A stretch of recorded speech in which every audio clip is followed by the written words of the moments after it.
We've talked about it on this show for about 3 years. Is this the year the Cubs explore a 6-man rotation?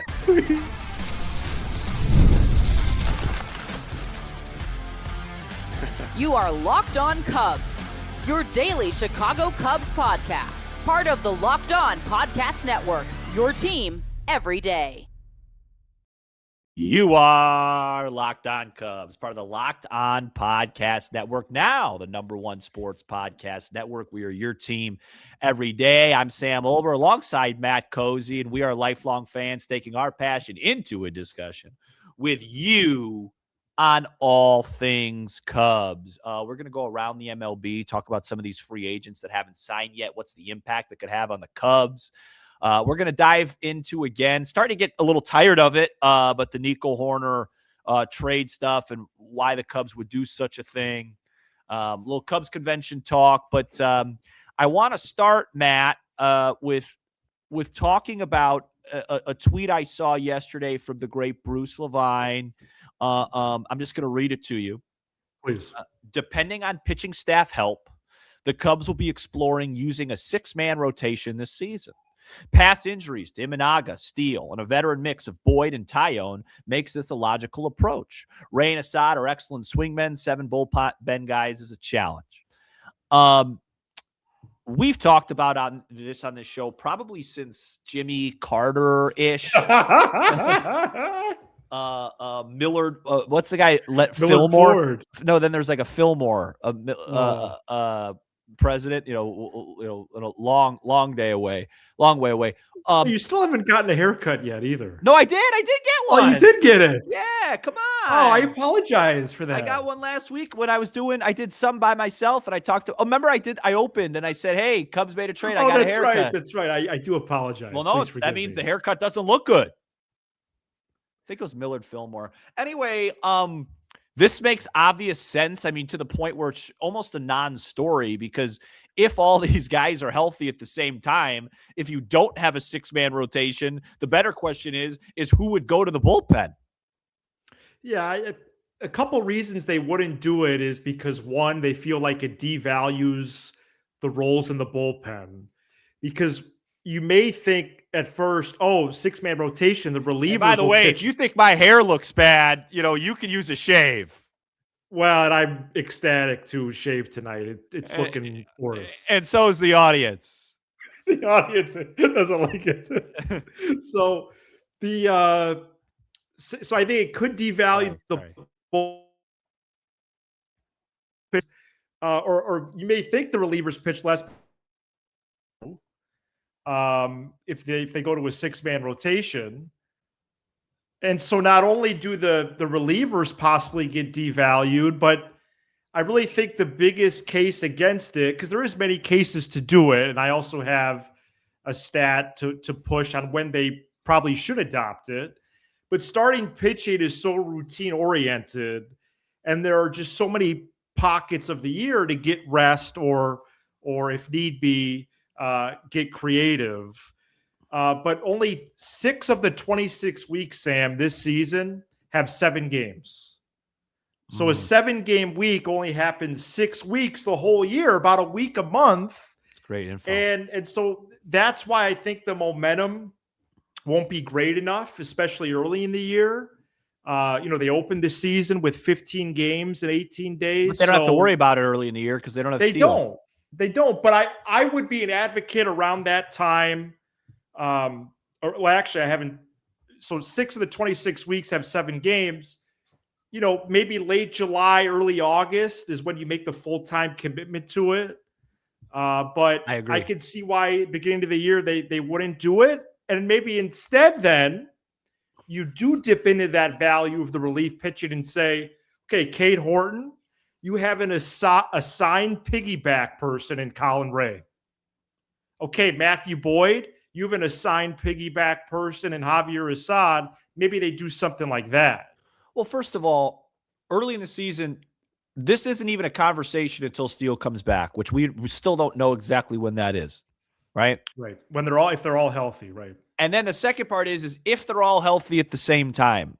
Well, the odds of that happening, the goal is to have that happen probably by exactly when you said, around July, August, and then that's when that happens. It's the same thing talking about Bregman, Shaw, Nico, Swanson. Like, hey, we might have an extra guy. Well, what if somebody gets hurt, right? You have to plan for that. We sit here 90% of the time, this stuff gets resolved, unfortunately, through injury. So, but to me, if you have Boyd, Horton, Cabrera, Steele, Tyone, Imanaga, all healthy and rolling at the same time, I think all of them benefit from an extra day. Sure, they're going to have to learn some new routines. Sure, they're going to have to figure out the bullpen. But theoretically, if they're all getting an extra day, they should be able to throw an extra inning. You know what I mean? Which would save that bullpen, person. So I love the idea.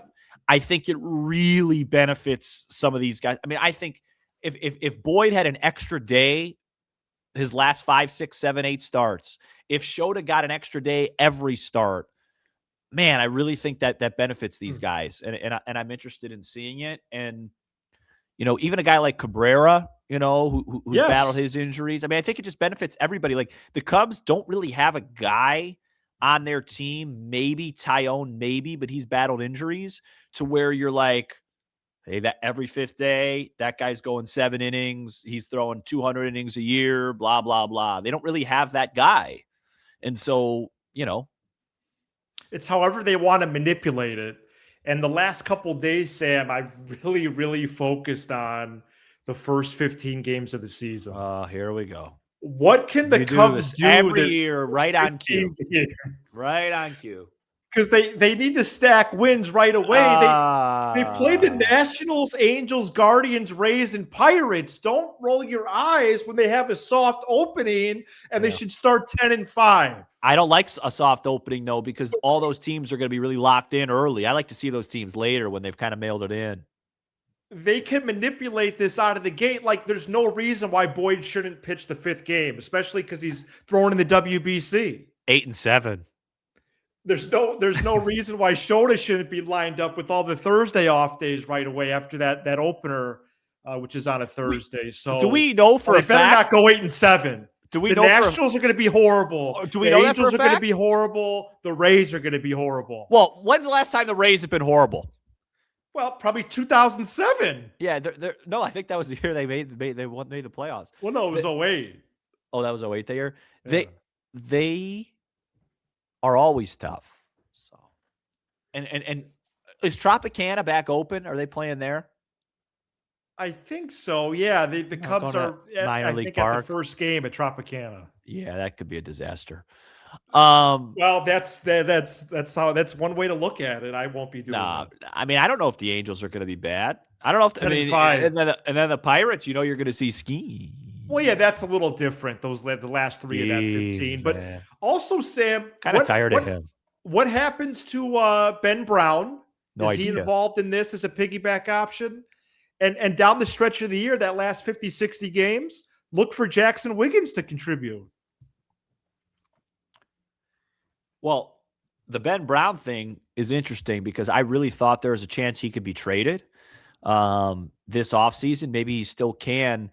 And there's another guy that continues to come up in trade talks. And good transition. I really would like to talk about him coming up next.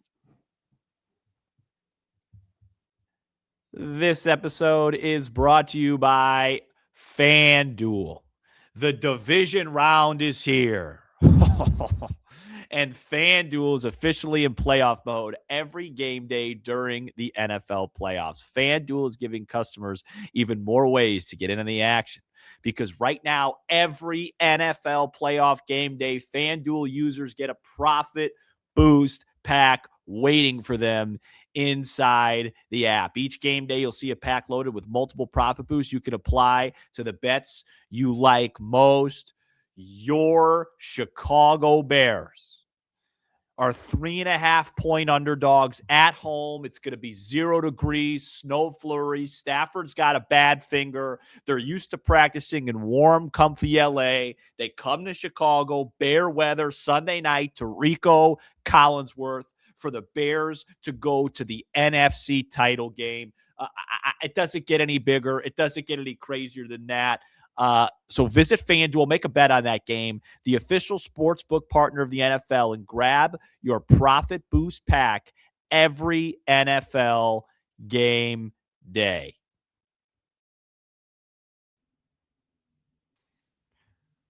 We are back here on Locked On Cubs. Thank you for making Locked On Cubs your first listen of the day. And thank you for making Locked On the #1 sports podcast network. You already live your team every day. Now take it up a level and go ad-free. Join the Everydayer Club today and get Locked On Cubs with no interruptions, all for just $5 a month or $50 a year. Go to lockedoncubs.supercast.com or check the link in this episode description. Matt, the other day, I think it was yesterday, Jeff Passan did something that he doesn't typically do. And I look at Jeff Passan as the king when it comes to the reporting and all those things, the shams, if you will, of the MLB. And on January 13th at 10:17 a.m., he tweeted this. Getting very specific. He tweeted this. The San Francisco Giants are aggressively pursuing a second baseman and have been engaged with the Chicago Cubs on Nico Hoerner and St. Louis on Brendan Donovan. Sources tell ESPN. An infield of Matt Chapman, Willie Adames, Donovan or Hoerner, and Rafael Devers would be among MLB's best. What's your initial reaction to this tweet? Yeah, so if Jeff Passan puts it out, I'm going to take a little bit larger notice. Sure. Because I do think prior to that tweet, a lot of it was just noise. To me, it was. I wasn't choosing to believe a lot of it. But when Passan does that, that raises the antenna for me. I do think the Giants want to get a second baseman. Would you be interested in Matt Shaw instead? More on that later this segment. But I wasn't excited to see that tweet. I do think the Giants are deep into talks with either the Cardinals or the Cubs or someone else. I have been encouraged since Passan's tweet from a couple different outlets, one being The Athletic. The Athletic's Ken Rosenthal that basically said the Cubs would have to get the doors blown off in order to trade Hoerner, whether that's a complete reload of the farm system or more likely something to help out the 2026 team or a combo of the two. But yeah, there's definitely been some ups and downs with the reporting since the Bregman signing on Hoerner's status. But one way to quell all the noise would be for Jed Hoyer on Saturday morning at 9 a.m. Central at Cubs convention to say, not trading him. And that's it. Right. It's over. Okay. All right. So let's talk about this. Do you think there's a world where there's like a reverse leverage situation going on where Jed's like, hey, we'll talk to you Giants just to make sure that the Cardinals don't get so much for this, like a little Cubs Cardinals thing. But that's typically a cool theory. But typically it'd be the other way around, right? Like the Giants would want the Cubs into that, so then you know what I mean? Like so they get a better deal from the Cardinals. Yeah, so they get a better deal. They don't have to pay as much for Donovan. Right. Which I guess though that would support that theory because the Cubs wouldn't want the Cardinals getting so much back for Donovan. Yes, I'm following. Yeah, for sure. I like it. I guess, right? It's kind of confusing. So there's the leverage play at stake here. Like, hey, the Giants could say, hey, Cardinals, the Cubs could trade us. All right, fine, we'll give you Donovan for X, Y, and Z. Because we obviously know that the Cardinals are rebuilding. They just traded Arenado. Yeah, big time. And then there's the other part of this where you keep hearing this. The Cubs would have to be overwhelmed. It would have to be an unbelievable trade, this and that. I mean, and that really does, go to everybody, right? Like, I mean, what if you got a call tomorrow that said, hey, look, we're having some issues with Ohtani and we're having, we really, how about Ohtani, Yamamoto, and, Snell for PCA? I'm just joking around, but like everybody's got a price. I think so. So there's that. Here's the angle that I don't want, and I don't think anybody wants. There's a world where the Cubs get overwhelmed in this deal for Hoerner, where they try and convince us they got great value, and maybe they did. and it really rebuilds their farm system. Then Shaw goes to second, Bregman's at third. To me, the value of having your farm system, let's say, go from 20th to 11th isn't worth punting the 2026 season, because I just believe trading Nico Hoerner, unless you get some major league ready guys, and I can't think of one in a deal that would like Skubal would have to be like what really makes them that much better. He is essential for what they do. They don't put the bat on the ball a lot. He puts the bat on the ball a lot. They don't hit for average. He hits for average. They don't hit with runners in scoring position. He hits for runners in scoring position.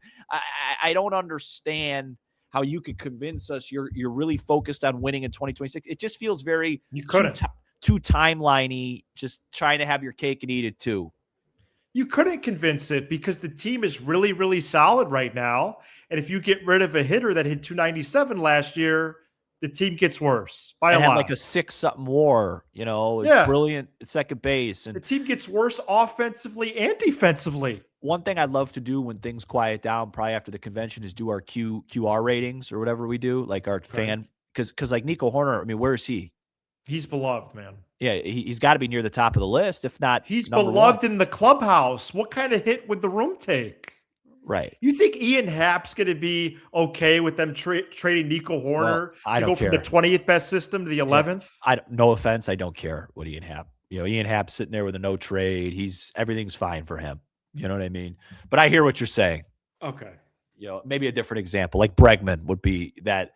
Bregman comes here and then they trade. Great example. Yeah. But Happ just what did you guys do? You traded Nico Hoerner? Just get some more hits.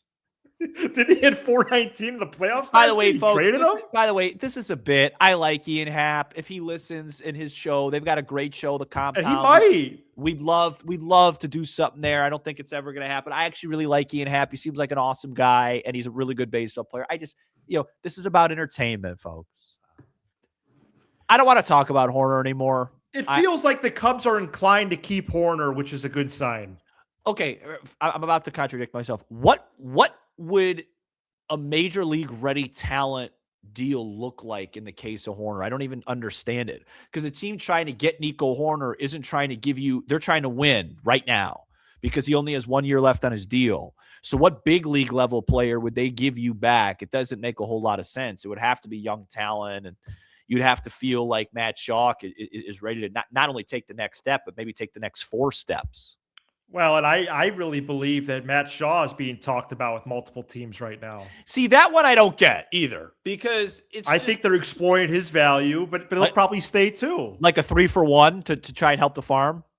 Yes. I think that would be a farm system reloader, yes. Unless somehow you could get like Chris Bubich from the Royals for Shaw. So the only way they trade Shaw is if they extend Hoerner. Like Hoerner has to get extended. That's true. Hoerner has to get extended. There's no way they're going to trade. That's true, because next year's free agent class, it looks bare. Right. And it just doesn't make you have Shaw there. You have an aging third baseman. That's a great point. Sign Hoerner's with the uncertainty there. The only way they trade Shaw, 3 days later, I'm expecting a 5 for 100 for the second baseman. And that's a great call. And haven't you been encouraged, by the way, speaking of money, yes, the extension, haven't you been encouraged by Jeff Passan and Bruce Levine and Jesse Rogers even indicating, hey, this team is likely going to go over the luxury tax, whether it's in the winter or it's in July, they're going to go over. Is it going to be by a lot? No, but one reason to trade anyone right now is not to go under the luxury tax. And I am encouraged by that. More than encouraged. I was going to say one more thing, and it slipped my mind. Jed trading Casey, Shaw, and Cam Smith in one calendar year. I mean, that would be a difficult to overcome. Yeah, I don't see it. I don't see it. That'd be a lot of time. Like, I don't think to depart with. I don't think either of them are going to get traded. I think it's a great situation for Matt Shaw. We talked about he's going to play almost every game versus lefties. Right. He can still play a lot, because people don't understand. Like, Ballesteros right now has the keys to the DH car. Yeah, but he has the car's locked when a left-hander's on the mound. Yeah, he's not going to play. Probably not. So Shaw's going to play. Like, I bet you Shaw appears in like 140 games. Yeah, I think it could be more. Now, I'll tell you this. They're not going to disrespect Bregman and put Shaw in for him late in games. That's not going to happen. That won't happen. Like late game defense, they're not going to do that to a guy that has that type of pedigree. Speaking of pedigree, Kyle Tucker's still on the board. Let's talk about him. Smooth transitions. I want to hear what your thoughts on Bo Bichette, because I do have one big fear about where he could go. Let's talk about that coming up next.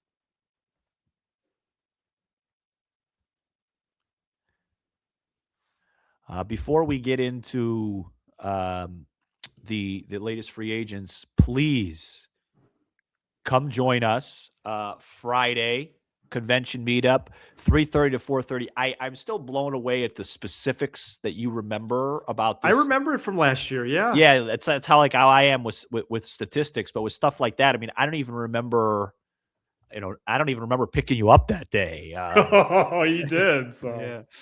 Come hang out with us. We'll chat. It's real fun. If you watch the show, I mean, I'll be honest with you. This might come off a little bit arrogant, and it's not supposed to. But like, if you're coming there and you want to meet all these players and stuff, it's a real long line and all that stuff. If you have any interest, come hanging out with us. We're going to spend time with you. We're going to talk. It's real cool. I think people really enjoyed it last year. So, if you do watch the show and you are coming to CubsCon, we'll be around and please say hello. Matt, all over the place right now is the short-term high AAV stuff with Tucker to the Mets. I heard 2 years, 100, 3 years, 140. I want to start by saying this, or asking this. How big of a red flag is it that the Cubs literally had zero interest in Kyle Tucker, brought Alex Bregman in for 175, whatever it was, and now no team in baseball seems like they're close to offering him 5 or 6 years? I think it's worth speaking. Yes, I think it's telling in terms of maybe not an isolated incident that happened last year, but the overall body of work and experience. Word travels among teams, and depending on what a specific team is looking for, I do think that's lessened Tucker's market. Not really that I think. We know it has, based on the reports so far and the offers. Clearly, teams like the Mets and Blue Jays still view him very highly. But for those to be pretty much the only two teams, with the Dodgers maybe just lingering, down the hallway or whatever, I think that is telling, especially when multiple other guys have gotten 5-year deals. Bregman, Alonso, Schwarber. I think there's something to be said about that, for sure. I'm like fascinated by this. I can't remember the last time. It just this guy at the All-Star break was a $400 million man. That's and what now we kept hearing, yeah. And now he might not get 200. Anyways, Bo Bichette's met with the Phillies. I think if he goes to the Phillies, the Cubs are clearly third at best in that pact. I think they're probably fourth right now anyway. Do you think what Bichette feels to me like Red Sox or Phillies? Well, that's all I'm seeing. Yeah. Yeah. I mean, because now the Red Sox, they didn't get Bregman. So yeah, unless somehow the Blue Jays are on the outside of that still, like his former team, but I'm not sure. That'd be really crazy. And I just wanted to ask, Eugenio Suarez still on the board, Valdez still on the board, Ranger Suarez still on the board. Any NL Central concern? Like, could the Reds swoop in and have a reunion with an Eugenio Suarez? Oh, well, another quick note, Sam. How about the Mets maybe 2 off seasons in a row getting the number 1 free agent, though? That could be a potential consequence of Tucker going to the Mets if they're kind of keeping score of that. But activity over achievement's not a great claim. No, but I do think it's significant because Lindor, Soto, Tucker. And obviously they don't have Alonso, but like that team should make the postseason if they get out. So I think the Reds and Pirates are great fits for Eugenio Suarez. Like those two and the Mariners should be at the top of the sheet for him. Mm-hmm. Rangers Suarez did Sam shortly before we pressed record sign with the Red Sox. Wait, that happened? Yeah, and so they struck big for the first time this offseason. When did that get announced? About an hour ago. Oh, there it is. The Red Sox. I didn't see that. Suarez to the Red Sox. And Framber Valdez, Sam, I haven't seen any teams connected to him except early in the offseason, a little bit the Orioles. Wait, so he got 5 years, 130. So that's what? That's over $30 million a year. 26 a year. Yeah, I can't do math. I'm sorry. That'd be 5 years, 150. So 26 a year. And what did Imai get?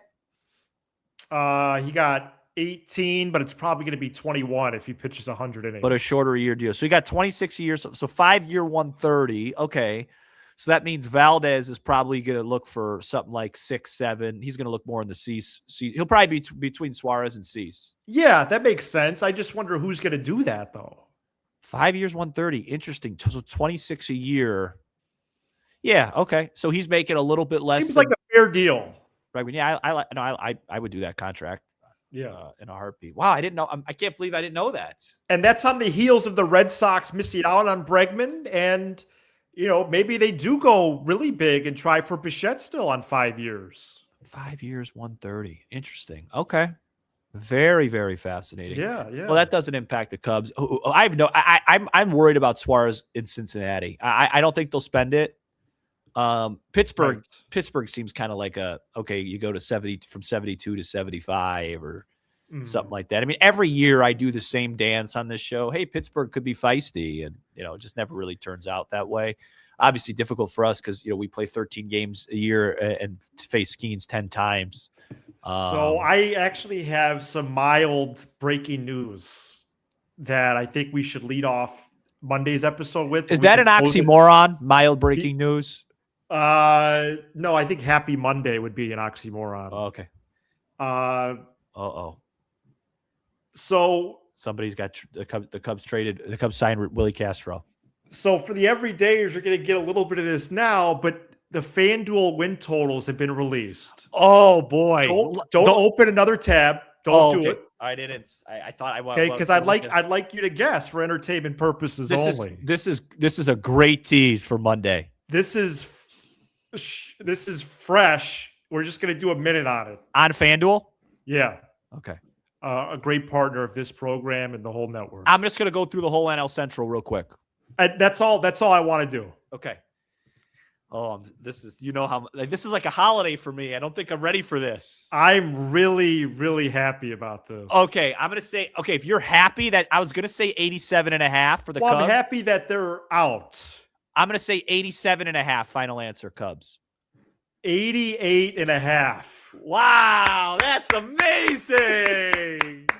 Brava. You want to guess the other four clubs? I do. Okay, I'm going to clip this. Milwaukee, 86.5. Oh, sorry. Let me go back. 85.5. I'm off. I'm always off by one game. Cincinnati, fascinating. 82.5. 81.5. I'm off by one every time. Then we got the Pirates and Cardinals. No, I know who the rest of the division is. Okay. I think the Pirates will be ahead of St. Louis. And so I'm going to say Pirates. This is where I might be way off. 76.5. 74.5. And then I think St. Louis is like 73.5, 72.5, something like that. 71.5. I could kind of get one right. When you said that you were really excited about it, I knew I had 87.5 was my original guess for the Cubs. When you said happy, I knew it was 88.5, but I had to keep my honest guess. 0 for 5. Well, that's but I was within one each time. Encouraging news here on a Thursday. 88.5. Let me tell you this. Lock me in for the over. Oh, wow. I got him at 80. I got him at 85.5 last year. Over. Easy work. Yeah.